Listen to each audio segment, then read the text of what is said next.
Maria Guritisan BIN dengan NPM 33210088. Saya dari Prodi Pendidikan Biologi, Fakultas Ilmu Pendidikan, Universitas Negeri Timur. Baik, di sini saya akan menjelaskan materi mengenai organ-organ pada tumbuhan. Organ-organ pada tumbuhan yang pertama adalah akar. Akar merupakan bagian dari tanaman yang berada di dalam tanah. Pada tanaman monokotil dan dikotil, jenis akarnya termasuk akar sejati. Sedangkan untuk pada tanaman tingkatan yang lebih rendah seperti lumut, itu akarnya jauh lebih kuat. Hal ini dibuktikan dengan kemampuan yang merobos lapisan tanah yang keras bahkan bebatuan. Akar berfungsi sebagai alat absorpsi air dan nutrisi sebagai jenis garam mineral yang larut di dalam tanah, serta pengokoh tumbuhan pada tempatnya. Berdasarkan strukturnya, akar dibagi menjadi dua macam, yaitu struktur luar dan struktur dalam. Struktur luar terdiri dari bulu-bulu akar, batang akar, tudung akar, dan percabangan akar, itu pada tumbuhan dikotil. Sementara pada bagian dalam akar terbentuk oleh endodermis, jaringan epidermis, silinder pusat atau empulur, dan korteks. Yang kedua adalah batang. Batang merupakan salah satu organ tumbuhan yang terdapat di atas tanah dan sebagai tempat tumbuhnya daun, buah, dan bunga. Fungsi batang itu untuk menyokong tumbuhan, untuk mentransformasikan zat-zat makanan, dan menyangkut air dan garam mineral dari akar dari daun, serta mengedarkan seluruh zat makanan hasil fotosintesis. Batang memiliki struktur yang terdiri dari kulit luar, kulit pertama, kulit dalam, dan silinder pusat. Kulit batang pada terluar berubah menjadi duri, lentisel, serta rambut halus. Kulit pertama yang ada di sebelah dalam epidermis yang tersusun dari jaringan parenkim dan jaringan penunjang. Yang ketiga adalah daun. Daun merupakan salah satu organ tanaman yang memegang peran penting dalam kehidupan tumbuhan. Pada jaringan daun terjadinya proses fotosintesis yang terjadi di mulut daun atau stomata yang menghasilkan berbagai zat hijau daun untuk pertumbuhan. Di dalam daun juga terdapat zat warna yang dikenal dengan sebutan klorofil. Daun yang tumbuh pada setiap tanaman dibedakan menjadi dua jenis, yaitu daun majemuk dan daun tunggal.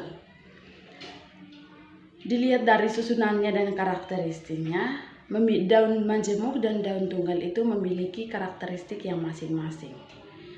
Karakteristik tersebut meliputi bentuk tulang dan daun menyirip seperti pohon mangga dan jambu. Kalau tulang yang menjari itu seperti daun singkong, dan kalau tulang daun sejajar itu seperti daun padi dan jagung.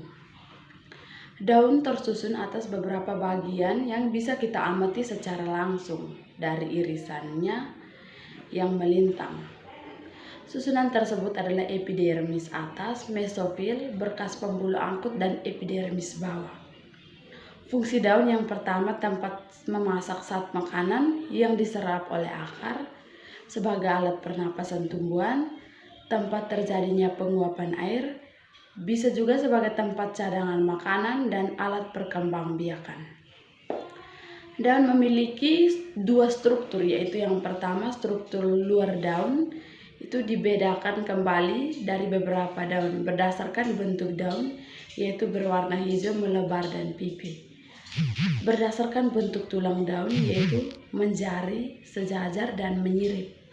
Berdasarkan bentuk tepi daun, yaitu berigi dan rata. Berdasarkan jumlah daun, yaitu majemuk dan tunggal. Berdasarkan susunan daun yang melekat pada tangkai, yaitu flotaksis terpusat, flotaktis berseling, dan flotaksis berhadapan. Struktur yang kedua adalah struktur dalam daun.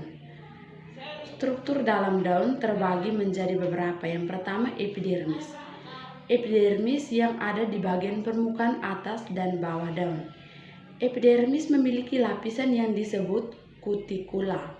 Lapisan kutikula merupakan tempat bernaungnya stomata yang berfungsi sebagai tempat pertukaran gas. Yang berikut adalah palisade. Palisade atau jaringan tiang yang umumnya tersusun rapat seperti tiang. Pada palisade terdapat kloroplas yang mengandung klorofil untuk proses fotosintesis. Yang berikut adalah spon. Spon atau jaringan bunga karang yang di dalamnya terdapat berkas pengangkutan untuk mengangkut sari-sari makanan hasil fotosintesis. Organ yang berikut adalah bunga. Bunga merupakan organ yang muncul pada fase-fase tertentu. Pada umumnya, bunga muncul pada fase di mana tumbuhan tersebut akan mulai berkembang biak atau fase reproduksi untuk menghasilkan buah. Buah adalah salah satu organ tumbuhan yang terbentuk setelah bunga mengalami proses penyerbukan, sehingga bisa dikatakan bunga dan buah adalah organ tumbuhan. Pada morfologi bunga itu terdiri dari tingkat yang pertama, tangkai bunga yang berfungsi untuk menghubungkan bagian bunga dengan batang. Yang kedua, kelopak bunga adalah bagian bunga terluar. Yang ketiga, mahkota bunga adalah bagian bunga yang ada di sebelah dalam kelopak benang sari. Benang sari adalah alat kelamin jantan yang terdiri dari kepala sari dan tangkai sari. Selain itu juga, putik merupakan alat kelamin betina. Bunga memiliki fungsi sebagai tanaman secara keseluruhan. Beberapa di antara menyediakan platform untuk sistem reproduksi tanaman, baik untuk bunga berumah satu ataupun dua. Lalu organ yang berikut adalah buah dan biji. Organ tumbuhan terbentuknya setelah bunga mengalami proses penyerbukan. Pada dasarnya, daging buah yang dihasilkan oleh tanaman berfungsi untuk melindungi biji. Biji yang tidak dibungkus oleh daging buah seperti padi ataupun kacang tanah. Ada pula buah berbiji tunggal seperti rambutan dan juga mangga. Seperti buah berbiji majemuk, itu contohnya seperti tanaman sirsak dan pepaya. Ada beberapa jenis buah yang dihasilkan oleh tanaman. Yang pertama, buah tunggal, yaitu buah yang terbentuk oleh salah satu bakal buah seperti pepaya dan mangga. Yang kedua, buah agregat, itu buah yang terbentuk dari bahan bakal buah dari bunga yang sama seperti buah murbei. Yang berikut, buah majemuk atau buah berganda adalah buah yang terbentuk oleh banyak bakal buah dari beberapa jenis bunga seperti nangka dan nanas. Baik, inilah hasil video singkat saya mengenai organ pada tumbuhan. Sekian dan terima kasih.